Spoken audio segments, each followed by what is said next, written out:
¿Listo? Padre, yo oro en esta mañana que seas tú abriendo nuestro entendimiento, que seas abriendo nuestros ojos y que seas revelando a Cristo y a este crucificado, que seas abriendo nuestros ojos, abre nuestros ojos, quita todo velo que hay en nuestros ojos para ver a Cristo y a este crucificado. Yo te pido, Espíritu Santo, que estés trayendo revelación a nuestros corazones de quién es Cristo, de quién es el Padre, de quién eres tú y de cuál es tu plan.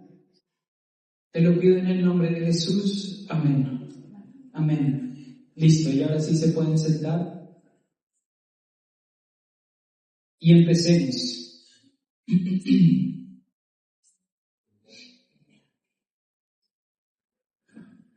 La enseñanza del día de hoy es algo que personalmente me está persiguiendo hace varios meses, yo creo que desde comienzo de año, y habíamos hablado, digamos, los últimos 2 domingos acerca de la oración y de la importancia de la oración en 2 dimensiones. Uno, cómo cultivar un lugar de oración, cómo desarrollar una vida de oración como sostenible en el futuro. Pero también hablamos acerca de un segundo aspecto y es cómo cultivar una vida de oración en medio de todo lo que hacemos. Y hablamos acerca de cómo no debemos separar nuestra vida normal de nuestra vida de oración y cómo todo lo que hacemos tiene la capacidad de volverse adoración si nosotros practicamos la presencia de Dios en eso que hacemos. Y vamos a hablar acerca de otro aspecto de la oración, que es la oración corporativa. Esto lo vamos a dejar, yo creo que para dentro de 8 días, porque quiero hablar acerca de un fundamento que creo que debemos tener en cuenta, no debemos olvidar y debemos constantemente estar buscando. Por eso le puse como título a la enseñanza, La cruz, nuestro fundamento. Creo que es un tema que conocemos, es un tema que hemos escuchado, es un tema que no lo sabemos, y si nos preguntan es muy fácil responder quién murió en la cruz. Incluso en nuestro himno nacional habla acerca de una persona muriendo en la cruz. Nuestra sociedad está diseñada para que en medio de cada ciudad haya una iglesia, y la mayoría de las iglesias el símbolo que tienen es una cruz. Entonces estamos muy familiarizados con qué es la cruz y la conocemos y tenemos información, pero yo creo que Dios nos quiere llevar a una revelación mucho más profunda de la cruz. La cruz no es un símbolo del cristianismo, la cruz es la expresión más profunda del corazón de Dios en un evento, y creo que es lo que nosotros debemos profundizar. Hace unos años, yo creo que ya 4 años, empecé a estudiar acerca del regreso de Jesús, y fue cautivante estudiar acerca del regreso de Jesús. Entender a Jesús como un rey que está viniendo y va a establecer su reinado de justicia sobre Jerusalén. Lo que estábamos cantando, Apocalipsis 4 y 5, cambió completamente mi vida, la adoración celestial. Entender lo que Jesús está haciendo en este momento y lo que va a hacer en el futuro, cambió y transformó completamente mi vida. Las personas que están cerca de mí saben que lo único que hablaba era acerca de eso. Se volvió como una obsesión. Empecé a leer Apocalipsis cada semana, duré más o menos 2 años leyendo Apocalipsis cada semana, y todos los días estaba dentro de esa conversación. Ahora, a principio de este año, Dios quebrantó mi corazón con un encuentro que tuvo Isaías en el capítulo 6, y creo que he hablado acerca de esto muchas veces este año, pero Isaías tiene un encuentro que es impresionante en el capítulo 6. Se me olvidó mi Biblia, y llegué a buscar el capítulo 6 y dije, no está mi Biblia. Pero si quieren abramos Isaías 6. Isaías 6. Y solo tengámoslo ahí. Entonces, entré en este buscar de la segunda venida, de entender la segunda venida, de las implicaciones de la segunda venida, y creo que debemos estudiarlo, debemos profundizarlo. pero personalmente la segunda venida se volvió un evento principal en mi vida y empecé a poner de lado un evento que Dios una y otra vez recalca en medio de las Escrituras y es la cruz. Creo que fue en Israel y estaba leyendo Isaías 6, estábamos yendo por todo Isaías, pero hubo un momento muy especial en Isaías 6 porque me amplió la perspectiva de algo que yo nunca había visto en ese capítulo. Isaías del capítulo 1 al capítulo 5 está reprendiendo al pueblo y les está diciendo: ustedes son un pueblo pecador, ustedes son un pueblo de labios impuros, ustedes están haciendo todo mal. Y sí, era verdad, todo lo que profetiza Isaías del capítulo 1 al capítulo 5 es cierto. El capítulo 2 es uno de los capítulos que habla acerca incluso del regreso de Cristo, pero hay un momento donde el profeta tiene que parar y es un momento donde tiene que encontrarse con la dignidad de Dios. Desde el capítulo 6 hasta el capítulo 66, el profeta Isaías es completamente diferente. Y es muy interesante que desde el capítulo 6 hasta el capítulo 66 es el libro donde habla más acerca del Mesías en el Antiguo Testamento. Entonces estábamos leyendo Isaías 6 y uno de nuestros profesores nos dio un PDF acerca de un comentario de un judío que se había encontrado con Jesús en Jerusalén.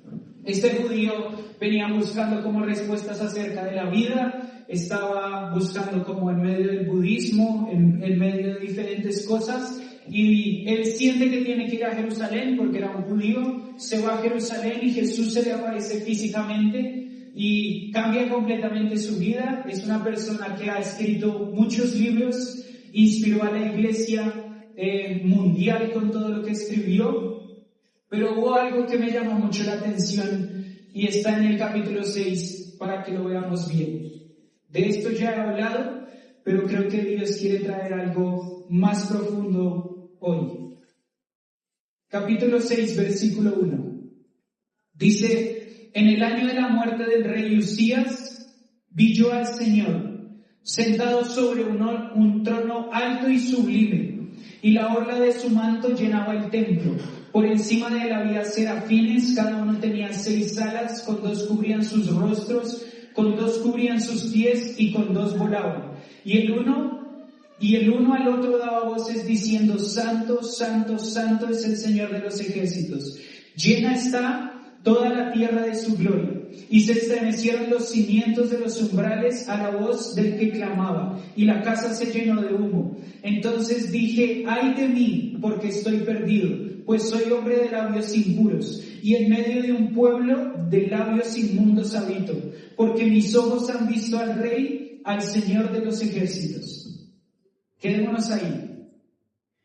Yo había estudiado Apocalipsis 4 y 5, y cuando estudio Apocalipsis 4 y 5 veo esta misma escena. Hay serafines al lado del trono de Dios y están cantando Santo, Santo, Santo. Ahora, cuando yo me encuentro con este PDF de esta persona, cambia completamente mi perspectiva de lo que Isaías estaba viendo. Él dice que también estaba leyendo Isaías 6 y nunca lo había visto de esta manera. Y él dice: aunque Dios está sentado en un alto y sublime trono, ¿cuál es el verdadero lugar más alto y sublime donde estuvo Dios? Y él va a decir: Isaías no estaba viendo a Dios sentado en su trono como un rey, estaba viendo a Dios sentado en su trono crucificado. O sea, quien se estaba encontrando Isaías era Cristo crucificado. Y por eso desde el capítulo 9 hasta el capítulo 66 él va a empezar a describir acerca del Mesías. No hay un lugar más alto y sublime. Pensamos que los lugares altos y sublimes están como lo describen Apocalipsis 4 y 5. Un trono lleno de oro, lleno de esmeraldas, lleno de piedras preciosas, llenos de voces, de instrumentos. Pero Isaías lo que estaba viendo era algo más alto y sublime. ¿Qué hay más alto y sublime que el Dios de Génesis 1 y 2 siendo completamente crucificado, siendo una persona, ¿cómo se puede decir eso? Sacrificada, una persona que estaba siendo lacerada, que estaba siendo insultada, simplemente para que tuviera un pueblo y una familia que le pertenecieran al Padre. Isaías está viendo sin lugar a dudas a Jesús siendo crucificado, y por eso puede decir, estaba en su alto y sublime trono. No hay lugar más sublime y más alto que ese hombre siendo crucificado. Y en ese momento yo me encontré con mi propia realidad. Me encontré viendo a Cristo siendo crucificado como nunca antes lo había visto.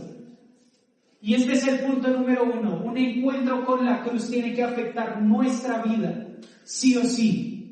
Es en ese momento donde Isaías deja de mirar todo lo que está haciendo el pueblo. Del capítulo 1 al capítulo 5 está hablándole al pueblo, pero cuando se encuentra con Cristo no puede hablar acerca del pueblo. Solo puede verse a sí mismo delante de la magnificencia de la cruz y decir, ¡ay de mí! ¡Ay de mí! Y algo que me gusta que dice este autor en este PDF, dice, ¡ay de mí porque soy hombre de labios impuros! Y nosotros pensaríamos que el problema es que Isaías es un hombre de labios impuros.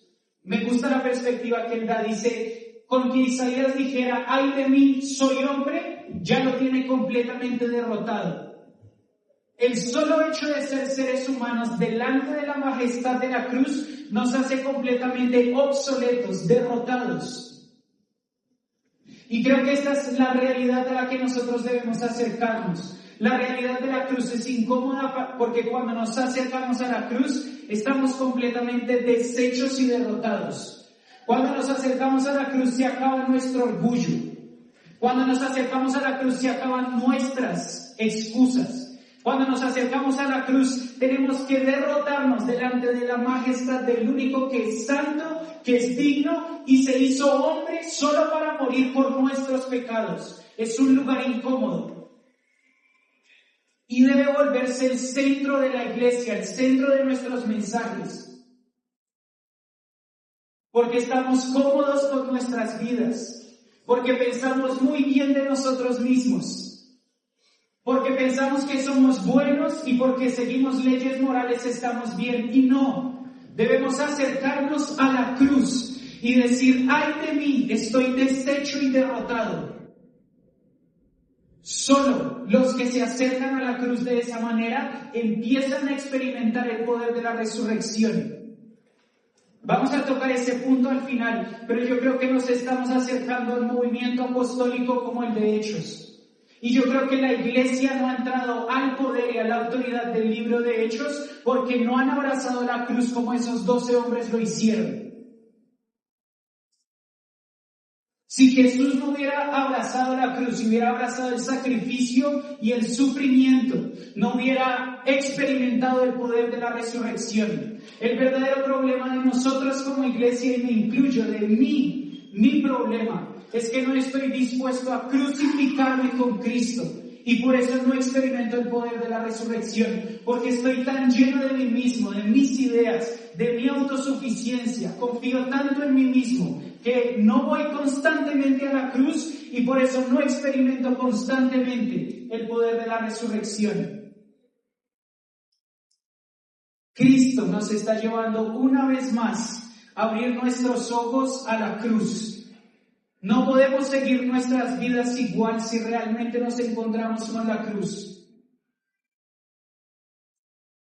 Tenemos que dejar de buscar vidas buenas y vivir una vida buena cuando no nos hemos encontrado con la realidad de un Dios que tenía todo en Génesis 1 y 2 y aún así decidió dejarlo todo simplemente para tener una sola familia que le perteneciera. ¿Qué milagro es ese? ¿Qué milagro es ese? Y es interesante, es hermoso pensar que la cruz no sucedió simplemente en el momento cuando Jesús estaba siendo crucificado. Apocalipsis 13:8 va a decir, el Cordero fue inmolado antes de la fundación del mundo. Entonces Dios sabía lo que iba a pasar desde Génesis 1 y antes de eso, desde la eternidad pasada, Jesús estaba siendo inmolado por el Padre para que nosotros pudiéramos disfrutar de una comunión con Él. Entonces la cruz no sucedió en la cruz. La cruz había sucedido antes de la fundación del mundo. Entonces, antes de crear a Adán y Eva, Dios ya sabía que íbamos a pecar y ya había un sacrificio para liberarnos de nuestros pecados. Es impresionante. Dios tenía todo planificado, tenía todo fríamente calculado para que sucediera como tenía que suceder. Y lo más hermoso de todo eso es que Juan, y en varias partes de los evangelios, va a decir que a Dios le complació sacrificar al Hijo.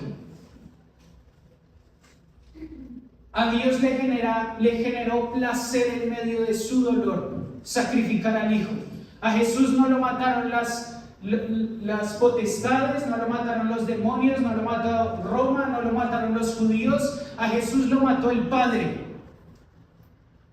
Y le plació.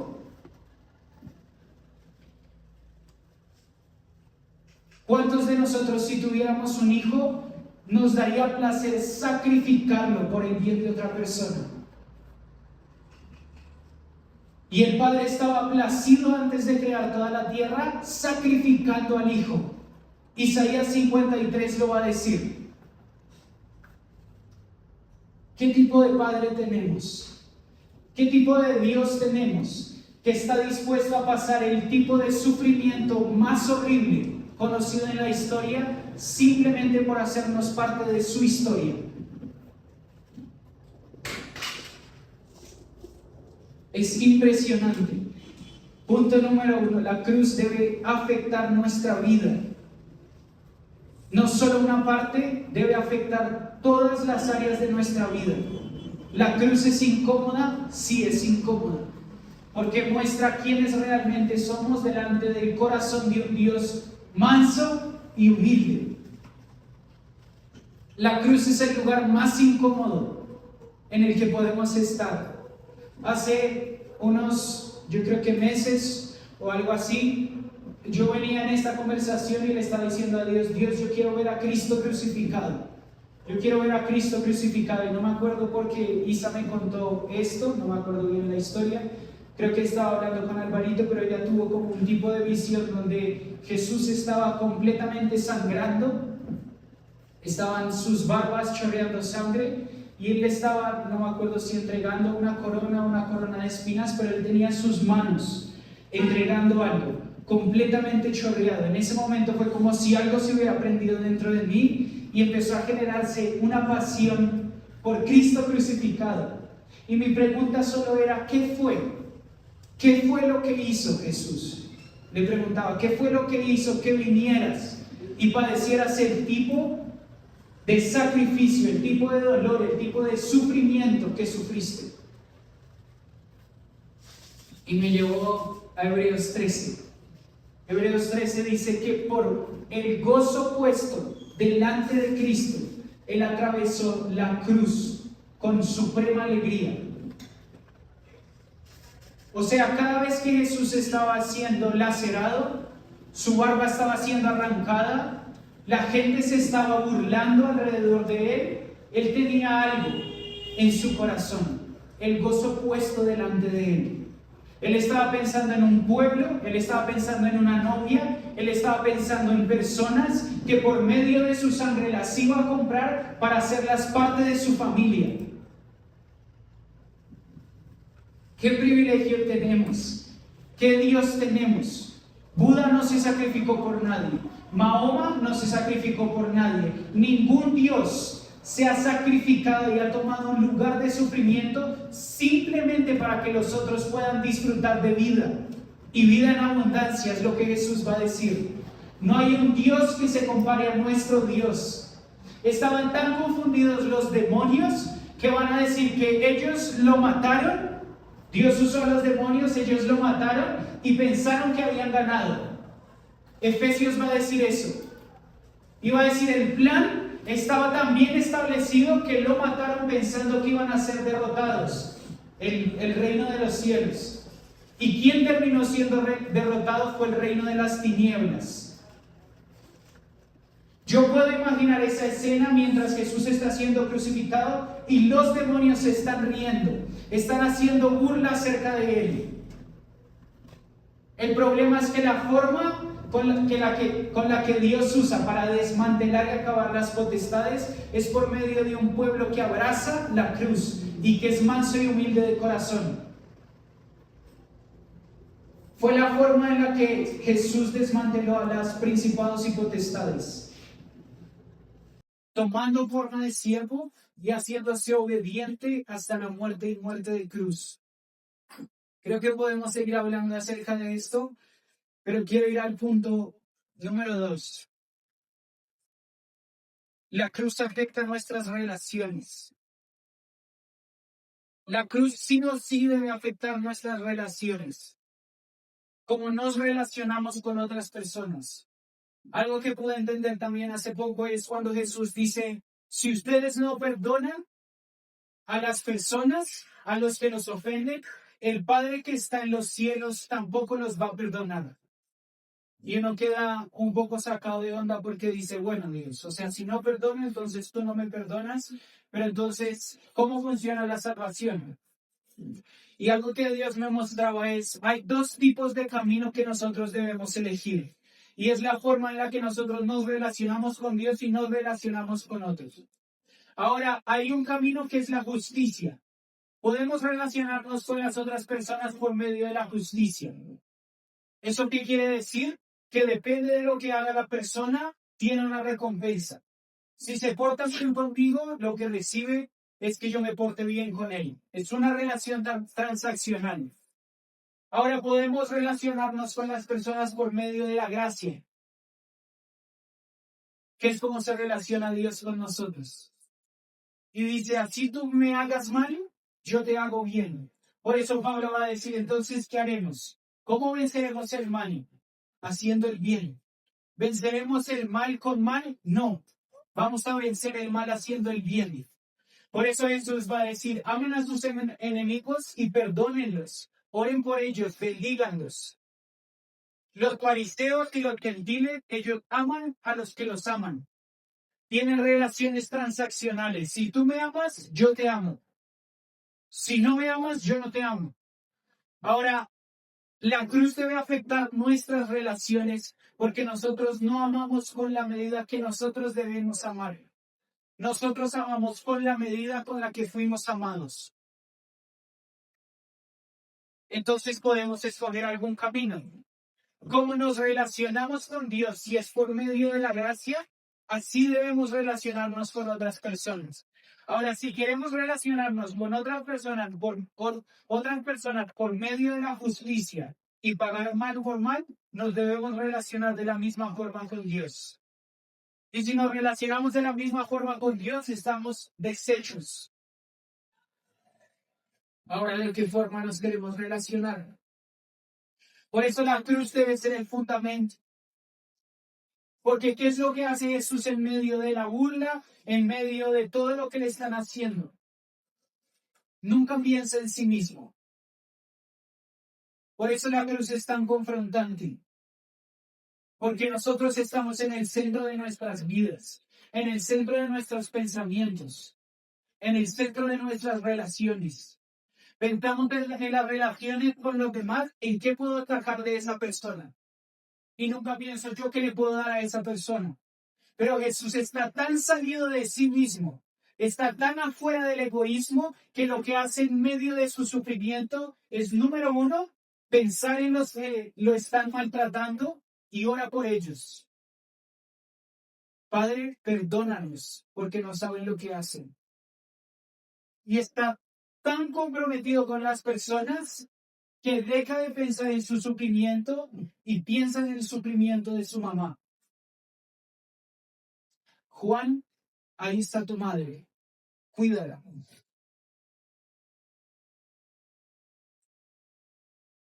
Estamos frente a un Dios que es completamente contrario a nosotros. Estamos frente a un Dios que nos deshace completamente. Y lo único que podemos decir es, ay de mí, que soy hombre. Porque solo con el hecho de ser hombre estoy deshecho frente a ti. La cruz afecta nuestra vida, pero después afecta nuestras relaciones. Es lo que le pasa a Isaías. Dios le dice, ¿a quién enviaré? El pueblo está perdido, ¿a quién enviaré? Y él dice, envíame a mí. Y le dice, te voy a enviar. ¿No te van a escuchar? ¿Son ciegos? ¿Son sordos? ¿Son rebeldes? Isaías dice, no importa, envíame a mí. Envíame a mí. Isaías se estaba relacionando de la misma forma con el pueblo, como se relacionó con Dios. Cuando Isaías dice, ay de mí, que soy un hombre de labios impuros, Dios saca un carbón encendido del trono y se lo pone en los labios a Isaías. Isaías estaba deshecho como todos nosotros frente a la cruz, y él mismo provee la solución. Toma un carbón encendido y le purifica los labios. Y después de eso, ahí sí pregunta, ¿a quién enviaré? ¿Quién irá por nosotros? Isaías dice, envíame a mí. Y por eso Isaías se podía relacionar con el pueblo por medio de la cruz, porque había visto a Cristo crucificado, había experimentado la purificación de sus pecados y ahora podía amar al pueblo como había sido amado él. Por eso si ustedes leen Isaías del 1 al 5, se siente un juicio duro. Del 6 al 66 se siente a un Isaías compasivo, preocupado por el pueblo, abriendo los ojos del pueblo al Mesías. Él es Emmanuel, Dios con nosotros. Va a venir uno que es un descendiente de Isaí, que va a levantar un trono que es sobre todos. Va a venir a hacer un banquete dentro de nosotros. Isaías 25, Isaías 22. Él es el que guarda a Israel. Él es un esposo. Aunque estés desamparada, estés rota y hayas sido infiel, yo soy fiel. Ese es el Dios que empieza a mostrar Isaías y empieza a decir, mírenlo a él, mírenlo a él. Isaías 53 y 52, es impresionante. Isaías 66 incluso le empieza a mostrar acerca como si él estuviera manchado en sangre. Isaías 63 y 66. Viene con celo a liberarlos. Y una y otra vez les está mostrando al Mesías. Y número 3. La cruz afectó la historia de la humanidad. Y si quieren ponerle otro, la cruz va a afectar la historia de la humanidad por siempre. Lo que hizo a la iglesia primitiva tan potente, tan eficaz, tan unida, era una sola cosa y era su fundamento, la cruz. Todos ellos, los 12, incluyen a Matías porque Judas se suicidó, pero incluyendo los 12, todos murieron como mártires. Todos. Menos Juan, que murió de viejo, pero le intentaron matar varias veces y no se murió. Todos. Piensen un momento. Somos judíos del primer siglo. Estamos esperando al Mesías. El Mesías es aquel que vienen hace 4000 años prometiendo que va a traer paz, que va a reinar sobre todas las naciones. Es un gobernante que va a traer la plenitud del reino de Dios a la tierra. Están esperando ese tipo de Mesías. Ahora, el Mesías que ellos esperaban no actuó de la forma en la que ellos esperaban, pero generó algo en ellos. Si él es el Mesías, es digno de ser imitado. Y por eso ellos dijeron, vamos a imitarlo incluso si tenemos que morir. Hace unos días estábamos sentados a la mesa y hablábamos acerca de esto. Decíamos, piensen un momento, somos judíos del primer siglo, nos prometen un gobernante, nos están diciendo que va a venir de esta forma, no viene. Se muere. Por eso los discípulos estaban decepcionados. En camino a Maús, que no estaba cerca de Cristo, estaban decepcionados. Pedro estaba pescando. Juan y Jacobo estaban pescando. Andrés estaba pescando. No sabemos los otros que estaban haciendo. Todos estaban decepcionados. Mataron al Mesías. Ahora se le aparece a María Magdalena y le dice a María Magdalena, ve y le dices a Pedro. Ahora después de eso lo ven 40 días resucitado. Y quedan, pero es el momento, o sea, piensen, Jesús y toda la expectativa de un judío era va a venir a gobernar. Jesús pasa 40 días con ellos y la pregunta que ellos le hacen es, Jesús, ¿ya vas a gobernar? Y Jesús como que les tiene paciencia, pero no mucha, y les dice, para ustedes todavía no lo van a entender, en Hechos 1. Y después de eso Jesús está ascendiendo y de un momento a otro se desaparece. Ahora, en ese momento que Jesús se desaparece, esos hombres se les abren los ojos y dicen, claro, ahora todo tiene sentido. ¿Por qué los judíos creían que iba a ser un hombre que iba a reinar sobre todas las naciones? Daniel 7, hay una imagen donde está el anciano de días, el Padre, y él tiene toda la autoridad. Y Daniel 7:13 dice, y vi a un hijo de hombre que se está acercando al anciano de días. Y el anciano de días le está entregando toda autoridad a aquel que es el hombre más humilde de todos los hombres. Y va a venir a reinar sobre todas las naciones. Está en Daniel 7, lo pueden leer. Ahora, estos judíos estaban pensando en un hijo de hombre que iba a venir a reinar sobre todas las naciones, pero antes de la ascensión no había un hijo de hombre en el cielo que pudiera volver a cumplir todas las profecías. Entonces, Jesús muere, resucita, en medio de la resurrección y eso están decepcionados. Apenas lo ven resucitado, como que se llena de esperanza su corazón en decir, ahora sí va a reinar porque resucitó. Y Jesús les dice, no, me voy.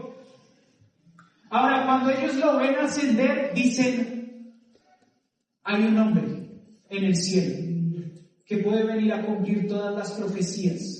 Y entonces, si este es el Mesías y nos está marcando la forma en la que debemos de vivir, muramos en la cruz. Por eso ellos abrazaron la cruz con tanta alegría. Si quieren, vamos a 1 Corintios 1:23.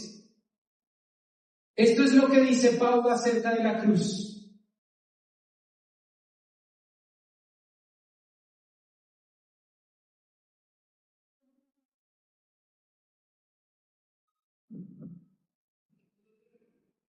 Uno 1:22,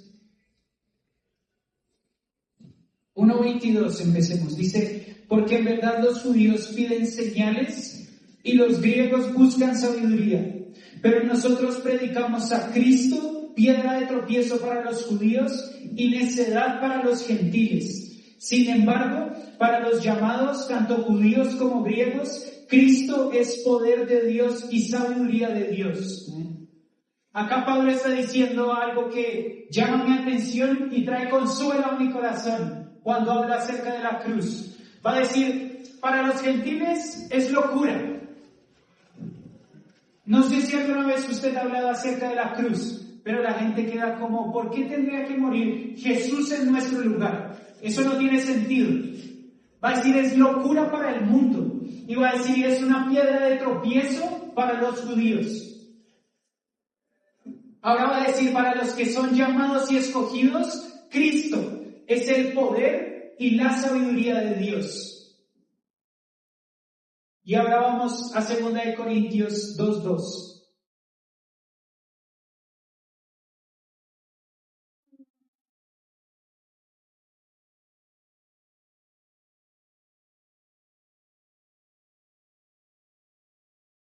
Primera de Corintios 2:2, perdón. Primera de Corintios 2:2. O sea, unos más adelante. Desde el versículo 1 también. Miren lo que dice Pablo. Dice, por eso, cuando fui a ustedes, hermanos, proclamándoles el testimonio de Dios, no fui con superioridad de palabra o de sabiduría, porque nada me propuse saber entre ustedes, excepto a Jesucristo y este crucificado.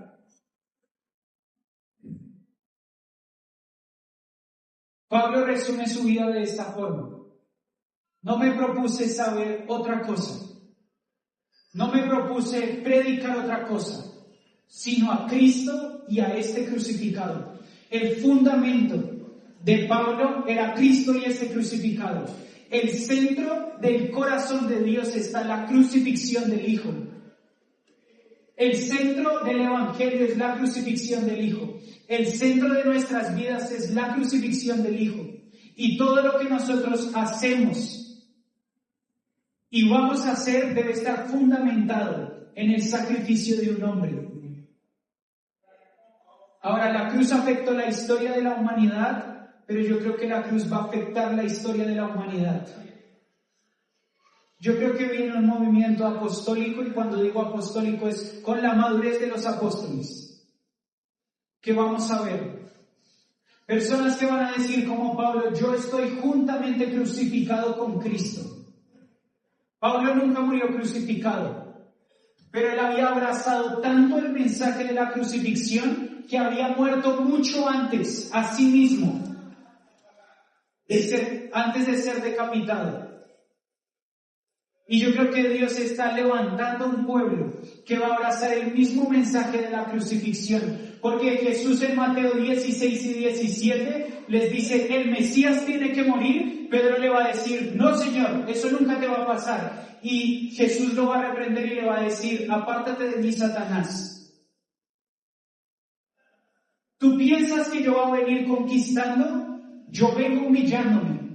Y todo lo que me aleje de mi humillación y de mi sufrimiento no viene de parte de Dios, viene de parte de Satanás.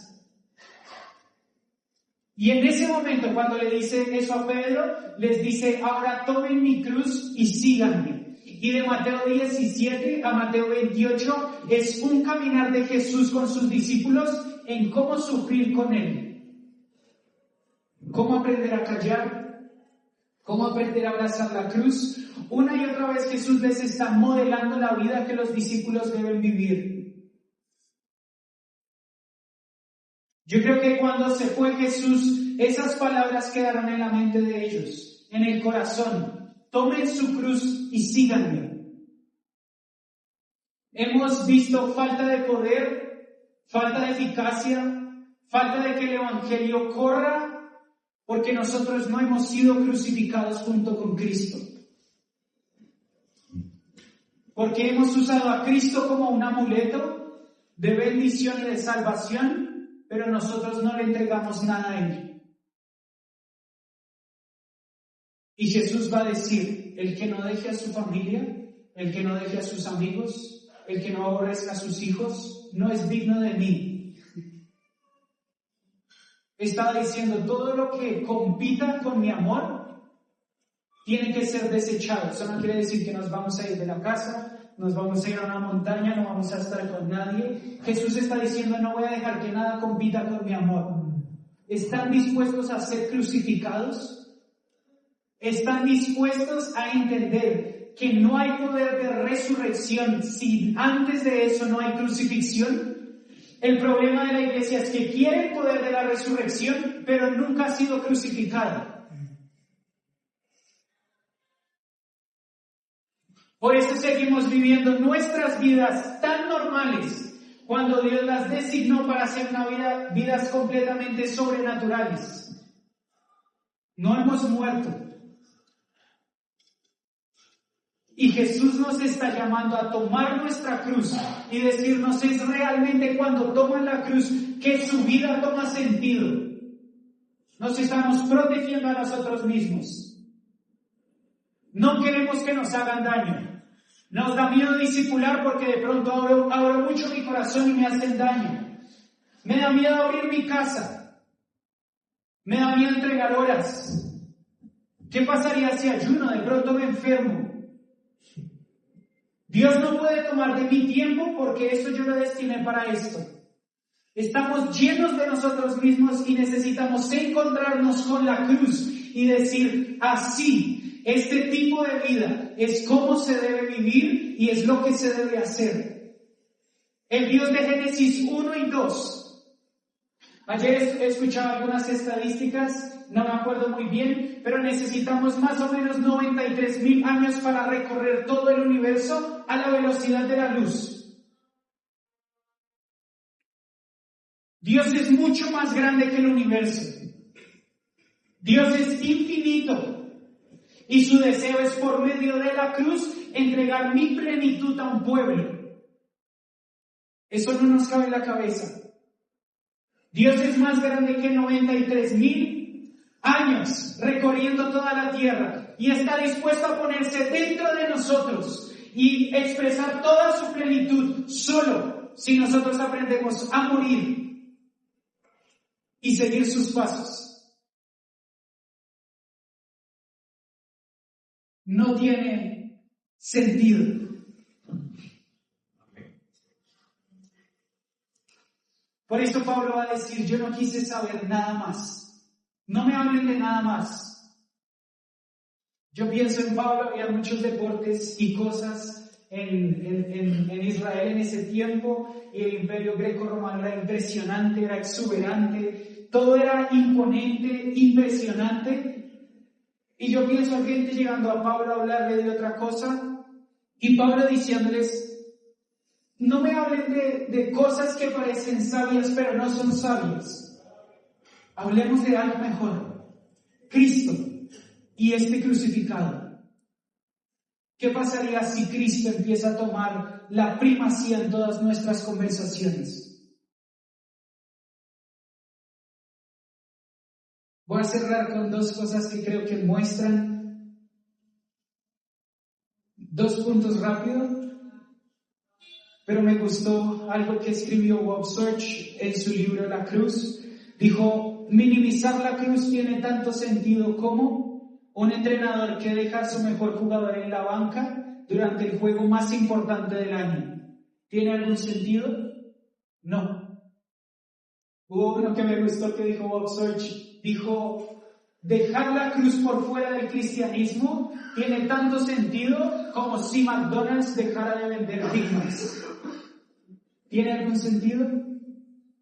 Y otro que me gustó fue, minimizar la cruz tiene tanto sentido como un general que manda a sus tropas a la primera línea de guerra sin munición. ¿Tiene esto alguna lógica? Sin la cruz estamos deshechos. La cruz nos deshace, pero sin ella estamos deshechos.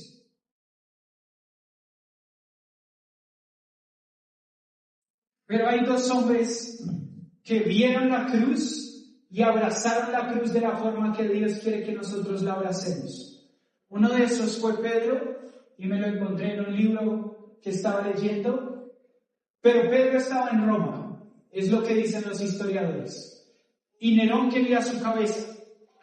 En ese tiempo los cristianos los mataban desnudos, y Nerón los ponía enfrente de sus jardines, los empalaba vivos y los quemaba, y ese era su trofeo. Entonces la iglesia de Roma se asusta y le dice a Pedro, huye para que no te maten. Pedro está saliendo de Roma y se le aparece Jesús enfrente. Y le dice, ¿no vas a abrazar la cruz?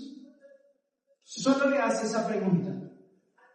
Y Pedro cae en cuenta y dice, voy a abrazar la cruz como mi maestro. Primero, crucifican a su esposa enfrente de sus ojos. No dice ni una sola palabra.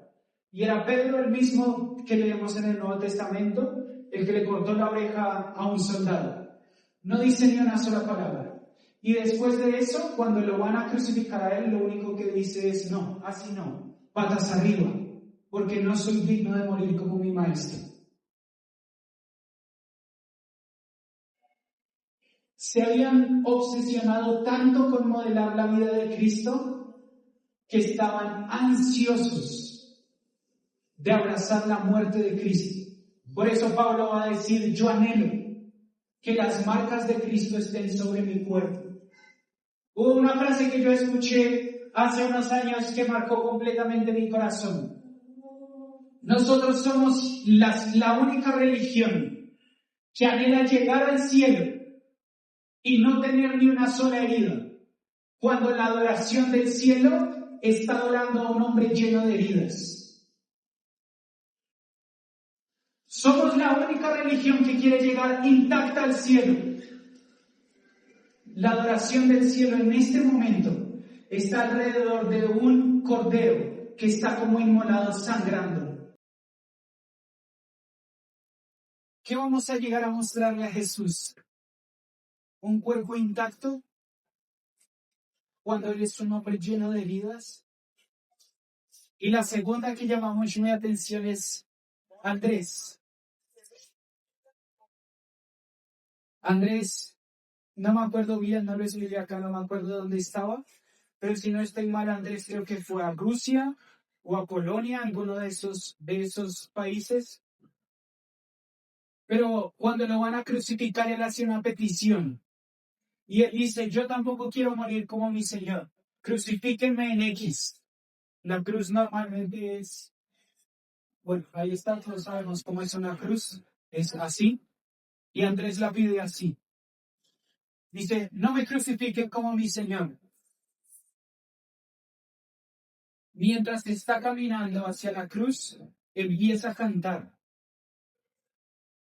Y dice, salve, oh cruz, tú que fuiste santificada por el cuerpo de mi Señor y adornada con sus miembros como preciosas joyas. Yo te he amado mucho y desde hace tiempo te he deseado con ansia. Ahora te recibo con alegría. Llévame a mi Maestro para que por ti me reciba aquel que por ti me redimió. Y estaba cantando, salve, oh Cruz, te he amado por tanto tiempo. Creo que Dios quiere despertar un pueblo que está crucificado. Que aunque tenga que pasar por el martirio, por pruebas y por rechazo, puede decir realmente lo que dijo Pablo. Estoy crucificado con Cristo. Por eso Jesús va a decir, no tengan miedo de los que matan el cuerpo. Tengan miedo de los que matan el alma. Y de que sean arrojados donde el fuego y el crujir de dientes nunca se apagan. Yo oro y anhelo que Dios levante un mover apostólico en la iglesia, donde haya personas que están crucificadas por Cristo y aunque mueran físicamente, puedan decir lo que dijo Andrés, llévame a mi Maestro, porque por ti, para que por ti me reciba aquel que por ti me redimió. Que Dios pueda encontrar una iglesia que ame, que vea y que honre la cruz como Jesús lo hizo. Si quieren, oremos.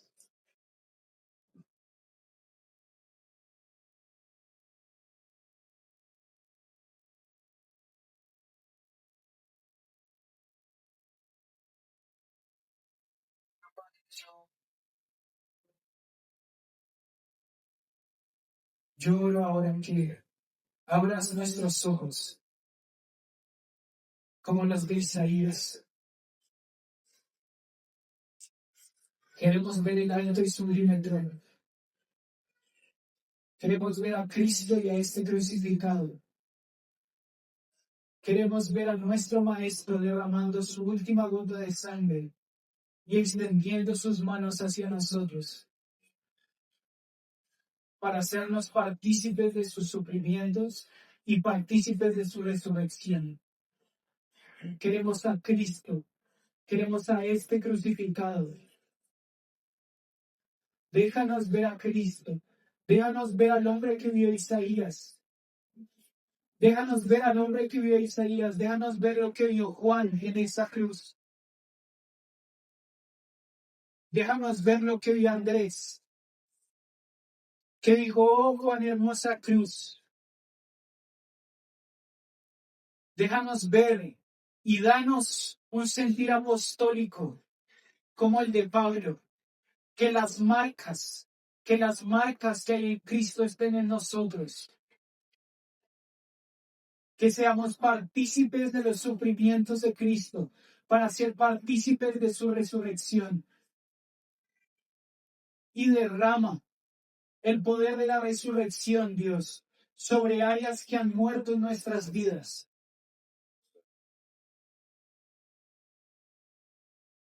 que Cristo y este crucificado sea la sabiduría y el poder de la iglesia, en el nombre de Jesús. Amén. Amén.